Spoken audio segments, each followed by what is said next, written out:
Where are the U.S. hostages? I think that's the big question. A lot of Americans are wondering as far as the ceasefire hostage exchange deal between Hamas and Israel. Now, here's what's a little confusing. For the amount of involvement the United States has, from all the way to the top, President Biden to the bottom, the ground fighter, the U.S. military who's helping with the coordination of hostages, hostage planning. You even have MQ-9 Reaper drone pilots looking in southern Gaza for other hostages. Yet Hamas decides, you know what?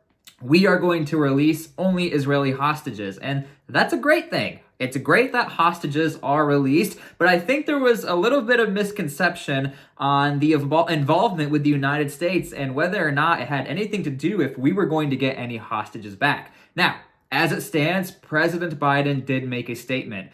First and foremost, he said that Hamas is at control on who gets released and who does not get released if they are a woman and child. That is the negotiation. Those are the terms. As long as women and children are released and 50 hostages are released in a 4-day period, Hamas has fulfilled the terms of what the ceasefire deal is all about. Now, again, I beg the question, where are the U.S. hostages? Well, nobody really knows, and it looks like so Biden doesn't know either. And I think it's a little concerning to know that Hamas does control all the power. And if I'm going to be honest with you, it wouldn't have made sense for Israel to be like, you know what? Let's get 20 U.S. citizens and 30 Israeli citizens. We have an array of citizens from all over the world, not only U.S. citizens, but in this video, we're going to be focusing on the U.S. citizens because I am an American. I'm just talking from that perspective. Now, again, at the very beginning of the conflict, there was definitely an implication of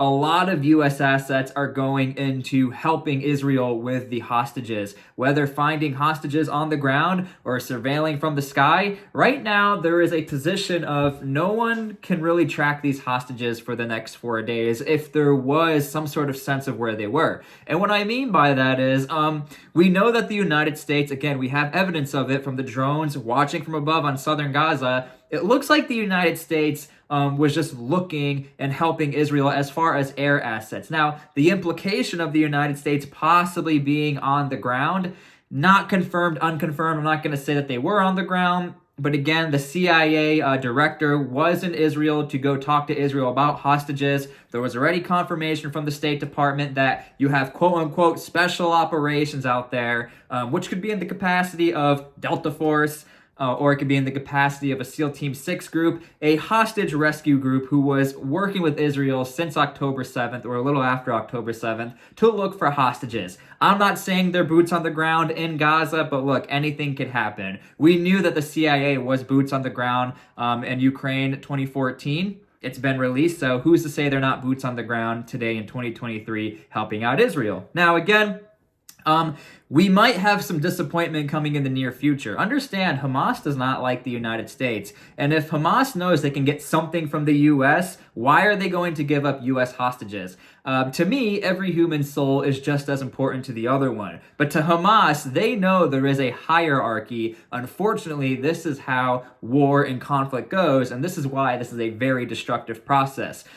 Do you really think Hamas knows that if it's between a Thai citizen and a U.S. citizen, they know which country has the most money, they know which country has the most involvement, and they know which country is not telling Israel what to do, but is definitely pushing Israel into certain directions, which is the United States. So if I had to make an educated guess, I'm going to be extremely surprised if Hamas actually releases U.S. hostages among the batch of hostages. And again, do we know if Israel cares or not? We don't. What we do know is that Israel has been under a ton of scrutiny from the families, from protest, going up to the Prime Minister of Israel, going to government and asking them, where are these hostages? And the hostages that you are finding, they're no longer alive. We want hostages that are alive. You sent in all of your assets to northern Gaza from an air campaign, from a ground campaign, utilizing all of your reconnaissance assets, dragging the United States into this,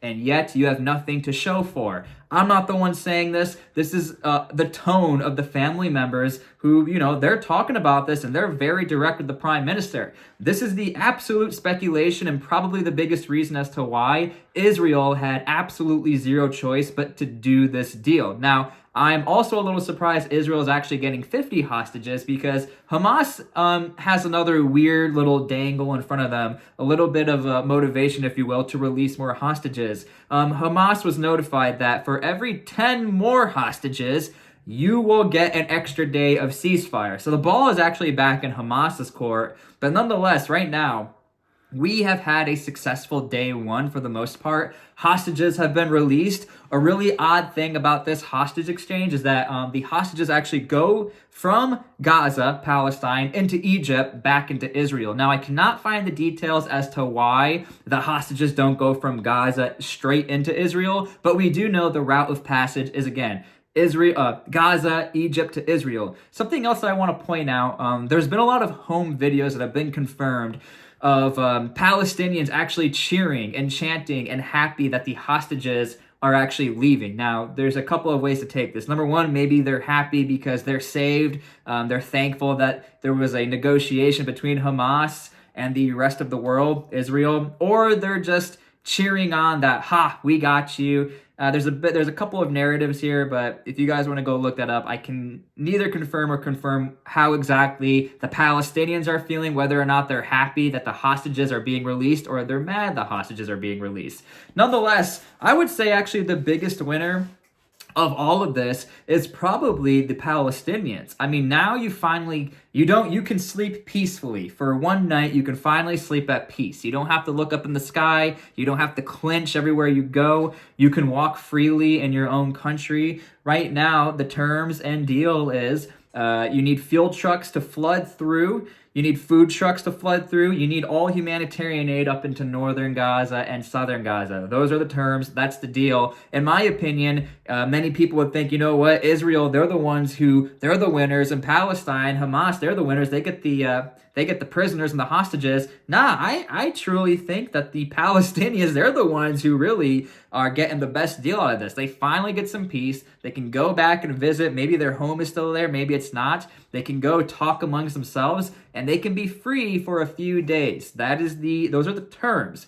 One thing I do also need to point out is that Israel did drop leaflets onto southern Gaza to warn the people of southern Gaza, the displaced people of southern Gaza, do not come back north. And this is the scary narrative of the ceasefire and why we have to see whether or not Hamas will actually release 10 prisoners at a time for one day of ceasefire.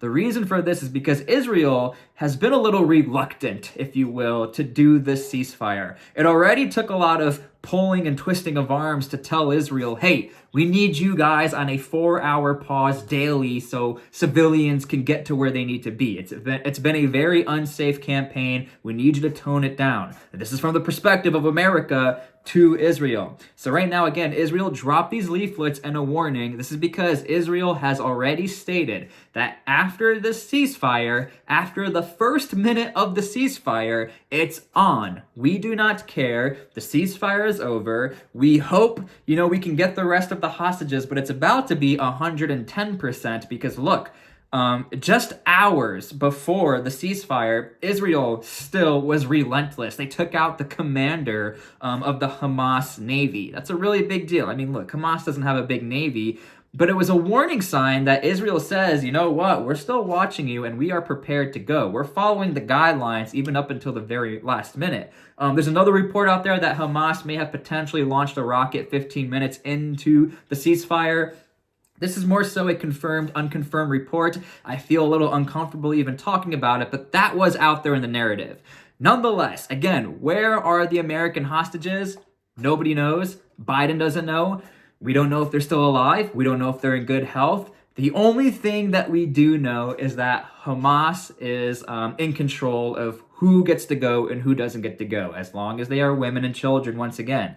Now, is Hamas going to do a separate deal with the United States? Is Hamas just going to do a deal with every single country that they have affiliation with from the hostage perspective? They could. They might. One thing is for sure, Hamas, from the very beginning of this conflict, they know that for every one hostage, they can get what they want. At the very beginning of the conflict, when Hamas released 4 live hostages, they got some peace and they got some fuel, they got some humanitarian aid into the country. Now, we don't know where that humanitarian aid went. We don't know if Hamas was utilizing the aid. But again, what we do know is that Hamas has some bargaining power. They have some power here in the hostage negotiations. Like Israel, they don't have to do everything Hamas says, but they definitely, even if Hamas is like, we don't have 10 hostages for you, we just have 1, I think that's enough to make Israel buckle just a little, because they are here for the hostages, but more importantly, they are here for the destruction of all of Hamas.